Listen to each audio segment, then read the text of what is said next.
Selamat siang semuanya. Apakah semuanya sehat?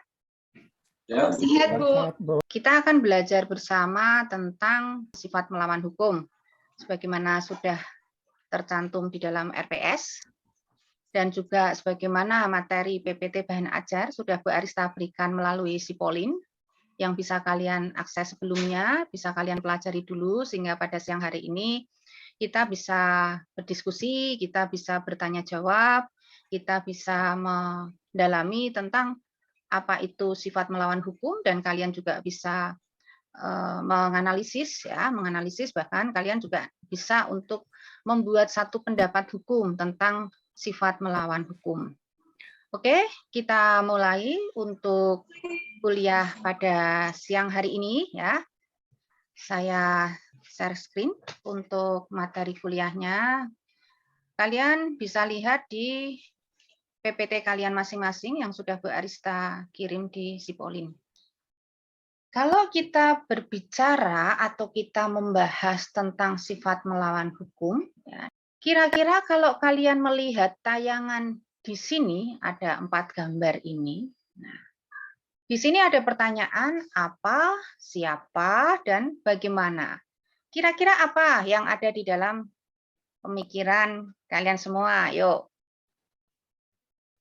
Pengedar Itu narkoba adalah pelaku melawan hukum yang ditangkap polisi.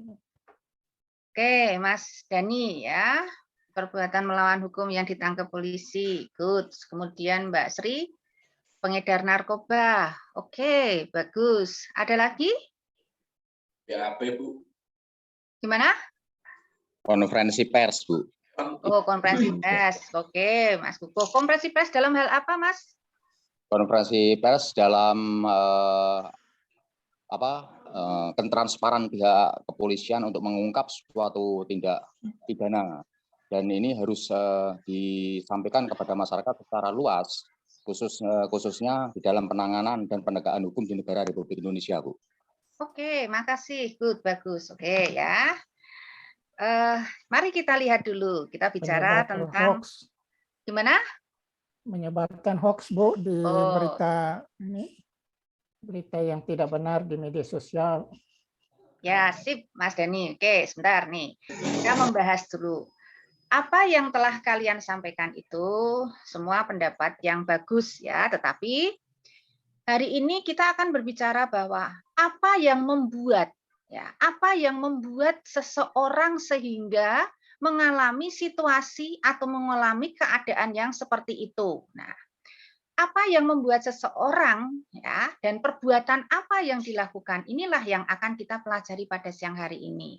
Sifat melawan hukum. Nah, kalau kita bicara sifat melawan hukum itu dari istilahnya dari Belanda ya.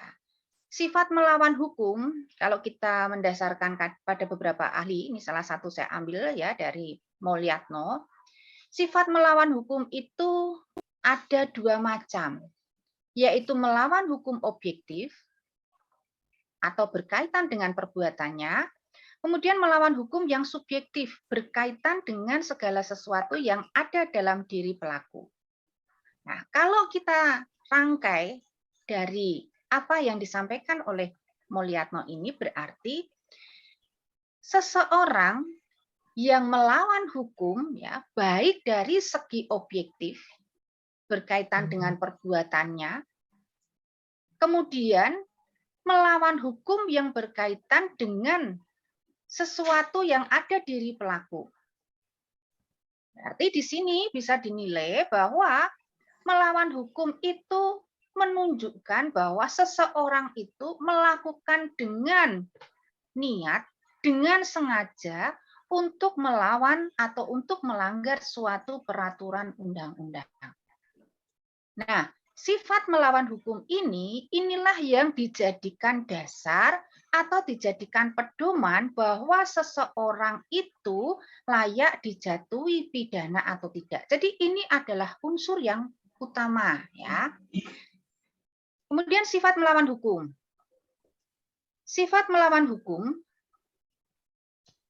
ada 2 ajaran, yaitu ajaran formil dan ajaran material. Ajaran formil yaitu melawan hukum atau bertentangan dengan undang-undang, Kemudian ajaran materialnya bertentangan dengan undang-undang dan juga bertentangan dengan peraturan hukum yang tidak tertulis maupun termasuk tata susila. Sifat melawan hukum itu bisa hapus. Jadi seseorang itu yang diduga melakukan satu perbuatan melawan hukum itu bisa hapus dengan adanya alasan pembenar. Kemudian di dalam sifat melawan hukum, ya, sifat melawan hukum sendiri itu ada satu bentuk. Seseorang melawan hukum itu pasti melakukan kesalahan, pasti kan? Melakukan kesalahan. Misalnya contoh, saya sedang mengendarai mobil, kemudian di lampu merah ternyata lampu itu merah. Saya mengabaikan, saya jalan terus. Nah, berarti ada kesalahan yang saya lakukan karena menurut Undang-Undang Lalu Lintas, ketika lampu bertanda merah di dalam traffic lights itu harus berhenti. Itu berarti saya melakukan kesalahan. Nah, kita kembali ke materi. Kesalahan di sini bisa dalam bentuk kesengajaan atau kealpaan. Ya, bisa dalam arti adalah bentuk kesalahan dalam bentuk kesengajaan kealpaan. Kesalahan sendiri dalam arti luas dihubungkan dengan kemampuan pertanggungjawaban seseorang. Unsur-unsur di dalam kesalahan yaitu ada kemampuan bertanggung jawab pada si pelaku. Kemudian ada hubungan batin antara si pembuat dan perbuatannya yang serupa dengan kesengajaan dan kealpaan.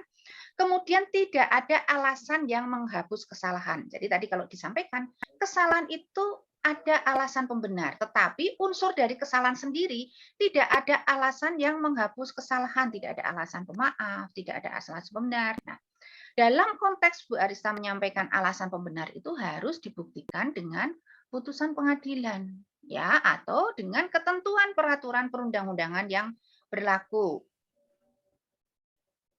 Kesalahan tadi disebut ada dua unsur atau ada dua jenis, yaitu kesengajaan atau dolus dan kealpaan atau culpa.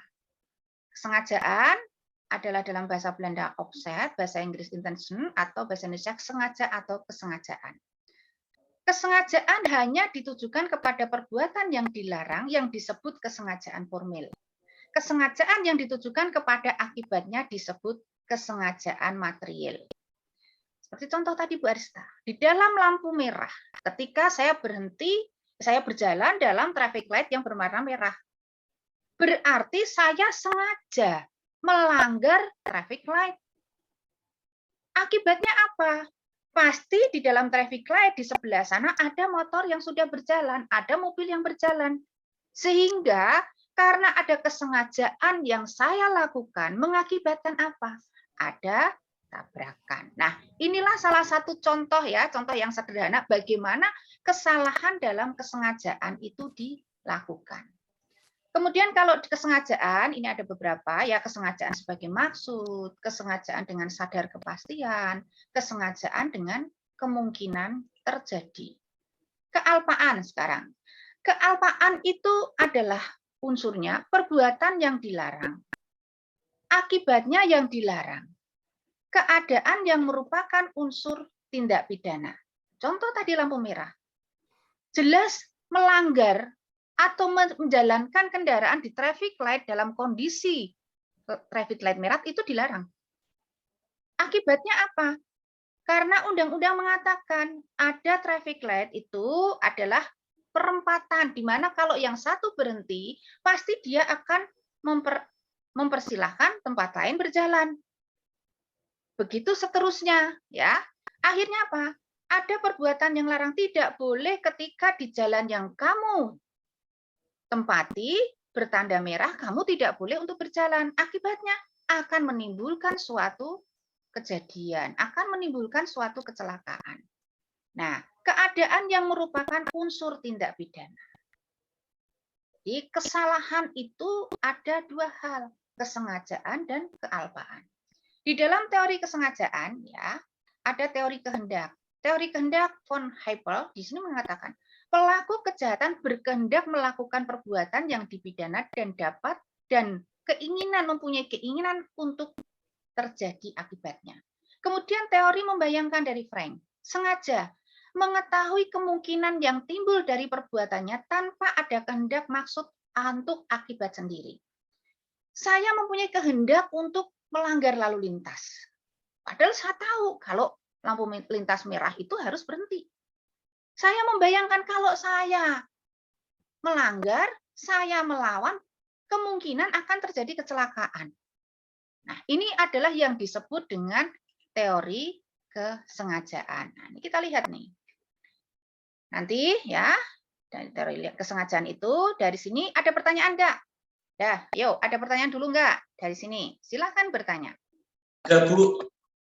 Ya, siapa ini? Mas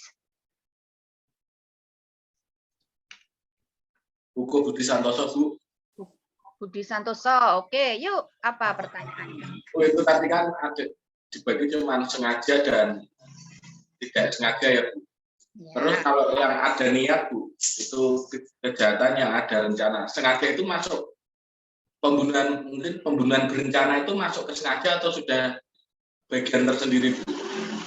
Terus kalau yang tidak sengaja, misalnya mengenai lampu merah, orang dari pelosok di daerah jalan masih susah, apalagi lampu merah kan pasti nggak ada. Sehingga kebiasaannya dalam mengendarai kendaraan itu tanpa melihat rambu-rambu lalu lintas.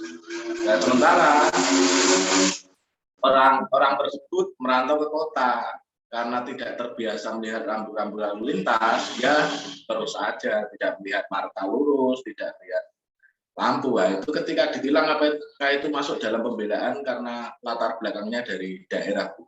Terima kasih, Bu. Oke, terima kasih Mas pertanyaannya, pertanyaan yang bagus. Ada lagi yang mau bertanya? Nanti sekalian Bu Arista jawab. Saya, Bu. Oke, Mas Dani, yuk. Ya, Bu. Tadi sudah ditanya, memang kesalahan sengaja itu bisa terjadi karena ketakutan. Misalnya seorang wanita pulang malam, pasti lampunya merah, tapi kan karena takut di situ mungkin banyak terjadi perampokan atau kejahatan, ya dia melanggar gitu. Tapi dengan tujuan karena dia juga takut kalau nanti terjadi kejahatan di situ. Bagaimana, Bu? Oke, terima kasih ya. 3 pertanyaan nih, 3 pertanyaan yang sangat bagus-bagus. Saya jawab ya. Dari Mas apa tadi? Soalnya di ini nggak kelihatan nih jaringnya Budi nih. Santoso. Yang pertama, Mas Budi Santoso. Kukuh ya, Mas Kukuh. Oke, Mas Kukuh ya. Apakah perbuatan berencana itu merupakan satu niat ya, masuk kategori niat? Kalau kita lihat nih unsur kesalahan, ada hubungan batin antara si pembuat dengan perbuatannya yang berupa kesengajaan atau kealpaan. Ketika seseorang melakukan satu perbuatan yang jelas perbuatan itu sudah diatur di dalam ketentuan undang-undang, di sini KUHP, maka itu terjadi yang disebut delik pidana. Delik pidana adalah perbuatan yang dilakukan melanggar ketentuan undang-undang yang berlaku. Di sini berarti undang-undang pidana KUHP. Nah, berarti kalau seseorang sudah tahu bahwa seseorang sudah ada aturan yang mengaturnya, kemudian melanggar, berarti di situ ada niat. Tidak hanya kepada pembunuhan, pencurian, ya, kemudian penipuan. Kalau seseorang itu sudah tahu bahwa penipuan itu ada ancaman pidananya, pembunuhan ada ancaman pidananya, kemudian dia melakukan, berarti di situ ada niat. Nah, niat ini akan dilihat bahwa di situ ada kemampuan bertanggung jawab si pelaku. Misalnya ternyata pelakunya itu dalam kondisi keadaan satu, dia sudah bisa dikatakan sebagai seorang yang cakap hukum. Kemudian yang kedua, dia adalah sengaja menginginkan apa yang dilakukan. Kalau dalam bahasa yang sederhana, niat itu sering diartikan sebagai motif. Ya, jadi kalau kita dalam kejahatan itu seringkali motifnya apa toh? Dia motif membunuh apa toh? Nah, motif inilah yang menjadi unsur dari kata sengaja niat. Seseorang tidak mungkin akan melanggar aturan hukum kalau dia tidak punya motif. Motif itu kemudian ditarik lagi. Motif itu untuk apa? Untuk keinginannya sendiri, untuk kepentingannya sendiri. Saya ingin membunuh Mas Kuko. Kenapa? Karena kemarin saya dikata-katain. Saya sakit hati. Berarti motif sakit hati itulah yang saya gunakan untuk melakukan satu perbuatan yang melanggar aturan pidana. Itu ya, yang pertama. Kemudian yang kedua, terkait dengan kondisi keadaan seseorang di desa dalam tidak tahu aturan, kemudian kondisinya sangat minim. Kita ingat bahwa di Indonesia itu ada asas yang disebut asas fiksi hukum. Apa itu asas fiksi hukum? Asas fiksi hukum adalah asas ketika sebuah aturan, ketika sebuah perundang-undangan itu sudah diundangkan, maka semua orang dianggap tahu. Jadi tidak ada kata yang tidak tahu, tidak ada. Entah itu sampai di pelosok, entah itu sampai di ujung sono, ya. Jadi semua orang itu dianggap tahu ketika sebuah peraturan diundangkan. Jadi apa yang disampaikan Mas Kuku, kalau itu melanggar aturan undang-undang, berarti di situ ada yang disebut dengan kesalahan. Bu, Ada disebut untuk kesalahan. Sebentar ya, sebentar saya jelaskan. Nanti sebentar ya. Ada unsur kesalahan. Itulah asas fiksi hukum yang ada di Indonesia. Sehingga semua orang dianggap tahu. Makanya ketika ada orang yang melakukan pelanggaran hukum, pasti akan dikenakan sanksi. Itu. Gimana Mas Kukuh? Yuk. Bu, yang pertama Bu, berarti kalau orang yang usianya dianggap paham dan delalah sekolah di bidang hukum itu berarti akan sangat mudah kena pasal berlapis ya Bu, kejadiannya, dan karena dia sudah tahu yang apakah risiko itu juga yang akan diperoleh oleh orang-orang yang belajar lebih detail mengenai hukum, kan dianggap cakap dan lebih memahami. Jadi, ya karena kaitannya kan antara hukum batin dan pikiran. Sementara pikiran itu kan orang yang memahami. Yang kedua itu kalau ada fiksi hukum semua orang dianggap tahu, nah keadilannya di mana Bu? Padahal proses negara kita itu kan kemajuannya antara Jawa dan daerah-daerah itu kan tidak sama. Sementara ada aturan yang seperti itu, berarti kan itu melanggar undang-undang dasar. Apa itu fiksi yang menganggap bahwa semua orang dianggap cakap secara hukum, sementara pembangunan atau edukasi secara hukum tidak merata. Edukasi dapat dilakukan dengan baik. Oke, kalau kita di Jawa dengan jaringan yang baik bisa lewat berita, bisa lewat kuliah, bahkan bisa daring seperti ini. Kalau yang di daerah-daerah itu untuk listrik hidup saja itu susah, apalagi mendapatkan sinyal dan berita yang update kan seperti itu. Nah itu keadilannya itu di mana Bu? Terima kasih ya Bu. Maaf Bu. Oke, terima kasih atas pendapat hukumnya. Oke, sip ya. Artinya di sini Mas Kuko sudah mengeksplor tentang situasi sosial di dalam kehidupan masyarakat. Jadi begini, ketika dalam proses sifat melawan hukum, kita lihat ya, sifat melawan hukum kan pasti dirumuskan di dalam sebuah pasal. Ada unsur melawan hukum, ada dugaan pelanggaran ya.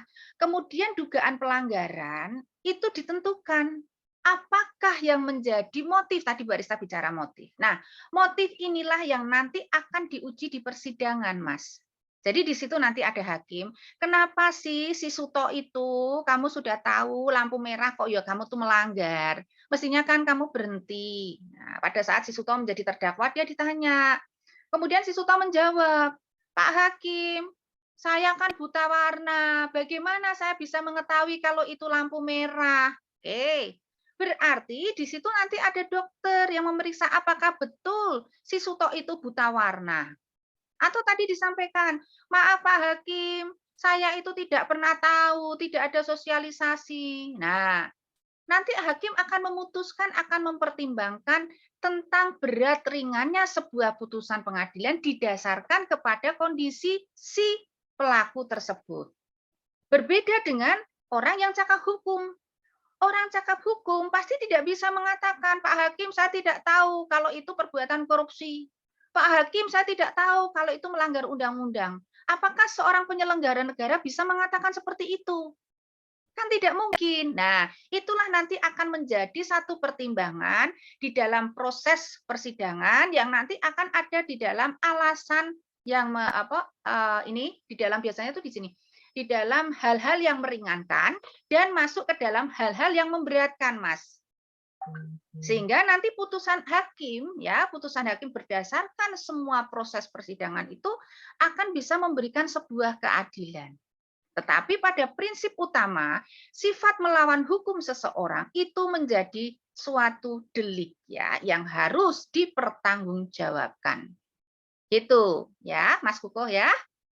Semua unsur yang disampaikan itu hanya mampu meringankan, tidak bisa membatalkan perbuatan yang sudah dia lakukan ya Bu. Hanya mampu meringankan ya Bu. Nah, oke, secara sekilas saya singgung sedikit, tetapi nanti masalah kemampuan bertanggung jawab akan saya ajarkan di berikutnya. Tetapi saya singgung sedikit bahwa yang bisa menghapuskan hapusnya sebuah penuntutan atau yang bisa membebaskan terdakwa tadi disebut sekilas. Ada alasan pembenar dan alasan pemaaf. Alasan pembenar misalnya contoh, ada putusan pengadilan yang mengatakan bahwa si terdakwa dijatuhi hukuman pidana mati. Kemudian pelaksanaan hukuman mati itu kan jadi domain dari kejaksaan ya dengan adanya menerapkan regu tembak. Nah, pelaku atau pejabat atau petugas yang melaksanakan pembunuhan dasar putusan pengadilan ini, dia akan dikenakan yang disebut alasan pembenar. Karena dia menjalankan putusan pengadilan. Kemudian alasan pemaaf. Alasan pemaaf di sini bisa diterima atau bisa dijalankan jika ada keadaan yang disebut dengan not where. Not where itu ada keadaan yang memaksa.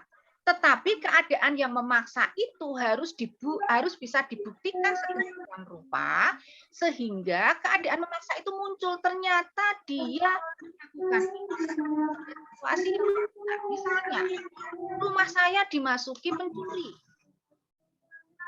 Kemudian saya mau dibunuh sama pencuri, dia bawa pisau. Saya ambil tongkat di tempat rumah saya ambil, kemudian saya berusaha melawan, ya. Saya di situ bergelut dengan pencuri, akhirnya pencuri itu saya pukul, kemudian dia meninggal. Nah, itu harus dibuktikan bahwa ada keadaan yang memaksa saya membunuh si pencuri, saya memukul si pencuri itu mengakibatkan dia meninggal karena ada perlawanan dalam saya untuk melindungi diri, untuk menyelamatkan diri. Ini yang disebut dengan not where. Jadi harus betul-betul dibuktikan bahwa di situ ada yang keadaan yang memaksa. Itu nanti di bab berikutnya akan saya bahas tentang kemampuan bertanggung jawab, Mas Kukuh. Tapi sekilas itu gambaran tentang alasan pembenar dan alasan pemaaf, gitu ya. Tahu kalau banyak tanya, Bu. Ya, tidak apa-apa, bagus. Pertanyaannya bagus. Nanti menstimulus ya discovery learning yang lain untuk mencari mencari ini persoalan-persoalan hukum melalui media sosial. Nah, sekarang kan banyak banget itu ya, dan kita bisa membaca dengan mudah, kita bisa membaca dengan cepat, itu menjadi bahan referensi bagi kalian dalam menguasai materi-materi di dalam pembahasan kita kuliah. Kemudian dari pertanyaan Pak Dani tadi mengatakan, Pak Dani, saya kok agak lupa. Coba diulang pertanyaannya Mas Pak Dani. Saya menjelaskan pertanyaan Mas sampai lupa pertanyaannya Mas Dani. Mas Dani apa? Tadi sudah hampir dijawab oleh Bu Arista, itu bahwa dalam situasi tertentu, misalnya di tengah malam seorang wanita pulang kerja membawa mobil atau motor, sampai di lampu merah, itu kan lampunya merah, dia harus stop. Tapi kan dia takut daerahnya itu gelap, mungkin dia kabur aja tuh. Apakah dia disalahkan dalam hal situasi seperti itu, Bu? Apakah ya, pelanggaran seperti itu? Betul ya, tadi harus ada dibuktikan dengan adanya not where atau keadaan yang memaksa dia melakukan seperti itu. Karena begini, pada prinsipnya sifat melawan hukum itu adalah untuk menentukan bahwa seseorang itu melanggar perbuatan yang diatur oleh undang-undang. Nah, nanti kalau sifat melawan hukum ini tidak menjadi salah satu unsur di dalam penegakan hukum, di dalam proses sebuah tindak pidana, maka kita akan bertentangan dengan yang disebut dengan asas legalitas. Ya, asas legalitas itu kan tiada perbuatan yang dapat dipidana kecuali sebagaimana yang diatur di dalam undang-undang. Jadi siapapun yang melanggar aturan hukum itu dapat dipidana terkait dengan asas legalitas, ya itu. Oke, ada pertanyaan lagi? Halo, ya Bu. Ya. Nah, Bu, ini Jin tanya Bu. Kalau pelanggaran hukum di rel kereta api itu kan jelas di jalan raya itu tidak ada palang pintu. Nah, ternyata penyeberang ini tertabrak oleh kereta api. Nah, kereta api itu kan jelasnya kan sudah ada undang-undangnya, kenapa kok tidak dikasih palang pintu? Nah, yang ditabrak itu jelasnya meninggal, Bu. Nah, ini daripada aturan kok santunan dan jasa harjanya apakah tetap jalan? Padahal yang jelas itu jalan raya itu kan harus ada palang pintu. Nah, ini bagaimana nih Bu? Secara keadilan hukumnya di negara kita, secara meratanya dan keadilan keseluruhan Bu. Terima kasih Bu. Oke, terima kasih Mas. Siapa nih pertanyaannya? Ini soalnya nih Bu Arista kok ora ketok namanya. Atau ini slide-nya? Muhammad Bisri Bu. Slide-nya saya tutup aja ya. Biar terlihat. Oke, nah Mas. Ya, Muhammad Bisri Bu. Muhammad Bisri. Oke, begini ya. Kalau kita lihat di rel kereta api yang tidak ada palang pintu, sebetulnya di situ ada satu hal lain, Mas. Kita lihat kalau ada kereta lewat itu biasanya ada sirine yang berbunyi. Ya, ada sirine yang berbunyi itu sebetulnya itu sudah merupakan satu pertanda bahwa di situ akan ada kereta lewat. Memang satu kelemahan di Indonesia itu tidak semua jalan yang dilewati itu memang ada palang pintunya. Memang kelemahannya di situ sehingga bisa berpotensi, kalau saya bilang berpotensi untuk terjadinya sebuah insiden. Tetapi kalau kita lihat yang disebut dengan kesalahan, bisa dilihat seseorang itu tidak hati-hati.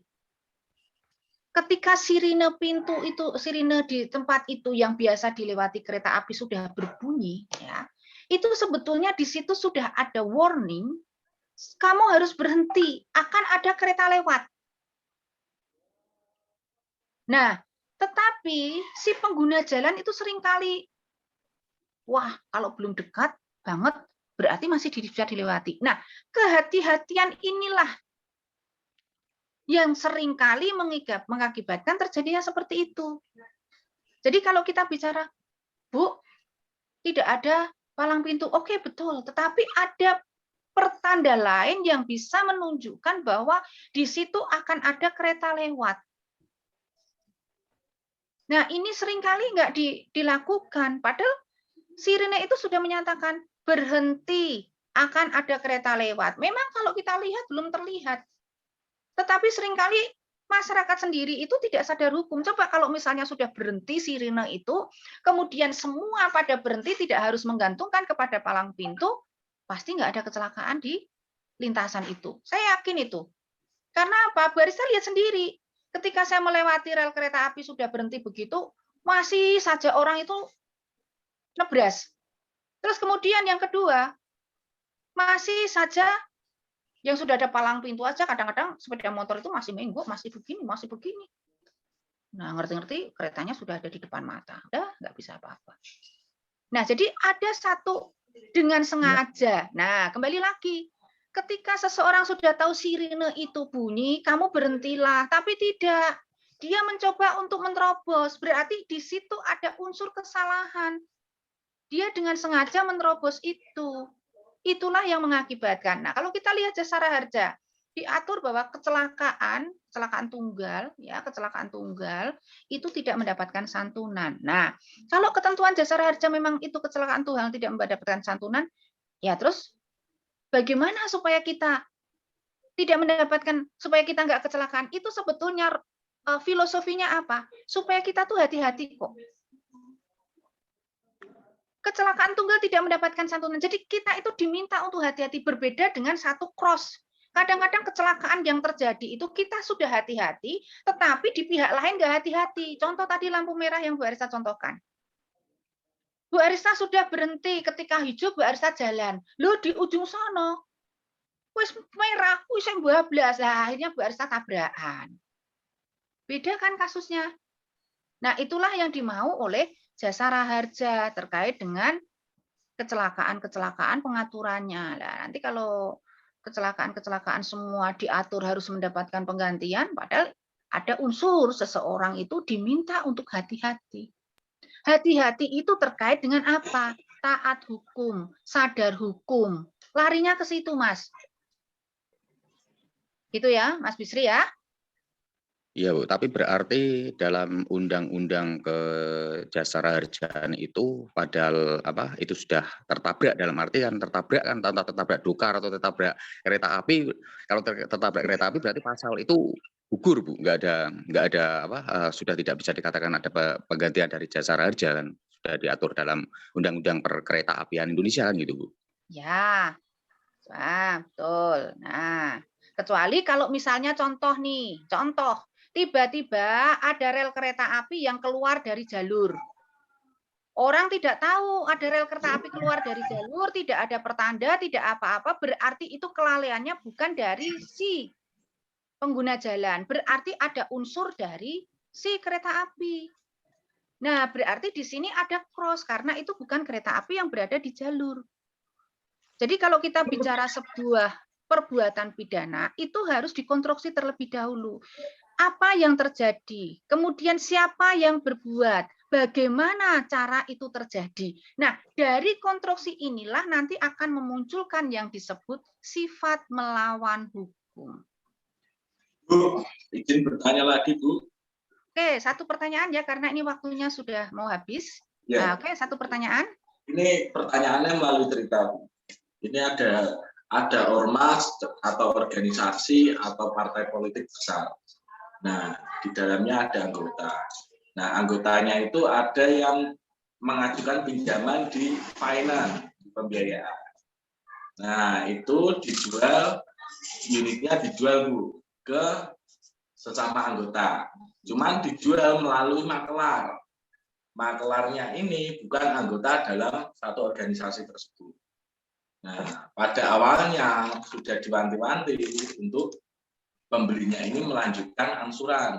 Tapi ternyata pembelinya ini mobil unitnya itu digelapkan.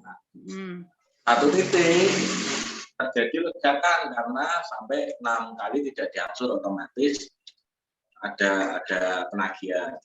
Setelah itu posisinya karena ini satu organisasi, satu ormas, mereka membuat kesepakatan bahwa getahnya ini dikasihkan ke maklarnya saja.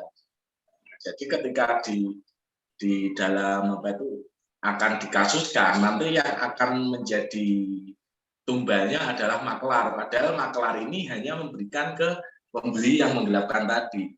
Nah, itu kalau orang biasa yang mendapat hal seperti itu, gimana untuk memperoleh keadilan? Secara pembuktian, saksi itu kan sudah tersetting semua dan kalah. Terima kasih, Bu. Oke ya, sekarang kalau kita bicara tentang, tadi Bu Arista sudah singgung tentang sebuah konstruksi hukum. Ya, hukum itu harus dikonstruksi supaya hukum itu jelas terlihat bagaimana tadi ya ajaran formil, ajaran materialnya itu nampak. Siapa yang melakukan perbuatan? Kemudian apa yang dilakukannya, perbuatan apa yang dilakukan. Contoh tadi, ada sebuah dugaan tindak pidana penggelapan mobil. Ya. Kalau undang-undang berkata, siapa yang melakukan? Lah, dikonstruksi dari kronologi seperti itu, siapa nanti yang terbukti melakukan? Kemudian bagaimana cara melakukan?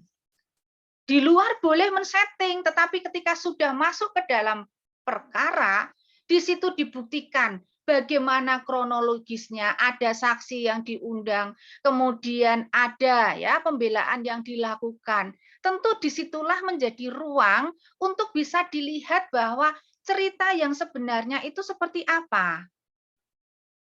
Jadi kalau kita bicara sebuah keadilan, persidangan ini adalah salah satu cara atau hukum acara yang diatur di Indonesia untuk melindungi hak asasi manusia, untuk membuktikan sebuah keadilan. Jadi kalau misalnya di luar sudah ada settingan seperti itu, harus dibuktikan di pengadilan. si makelar itu punya hak untuk membela. Loh, saya ceritanya tidak begitu Pak Hakim. Ceritanya itu begini. Nah, si makelar kan harus mengajukan saksi juga. Jadi ada saksi-saksi yang bisa menerangkan sehingga menjadi satu clear ya, menjadi satu clear and clean tentang sebuah tindak pidana yang terjadi. Jadi kalau di luar misalnya sudah ada setting-setting seperti itu, ya belum tentu di persidangan setting-setting itu akan terbukti, Mas. Jadi jangan pesimis dulu, ya, gitu nggak boleh begitu. Ini adalah di dalam ruang persidangan itu nanti akan terbuka. Hakim diwajibkan untuk menilai, gitu. Kalau Gimana? kita bicara hukum acara itu kan berbicara hukum bagaimana pembuktian melalui saksi dan Betul. alat-alat bukti ya Bu. Nah, sementara saksi dan alat-alat buktinya itu dalam satu organisasi lah Pak. Makelarnya ini di luar organisasi itu Oh, otomatis. gampang, makelarnya nanti cari pengacara Mas Kukuh aja. Gitu dong. Lah gunanya penasehat hukum itu untuk apa? Ya, itu peran penasehat hukum tuh di situ. saya hanya menggagas berarti di hukum acara itu keadilan bisa di apa itu di setting kalau seperti itu, karena kalau kita berbicara vonis, berbicara apa itu hasil kepastian hukum itu kan berdasarkan pembuktian dan saksi-saksi. Sementara itu semua ternyata kan kalau ada sempat seperti itu kan berarti semua bisa tersetting. Jadi kalau berbicara hukum acara berarti hukum acara itu rawan akan ketidakadilan berarti ya Bu. Buku HAP yang ada di Indonesia itu tujuannya dibuat itu untuk melindungi hak asasi manusia. Nah, hak asasi manusia yang di sini dilindungi itu adalah dalam konteks untuk menegakkan sebuah keadilan.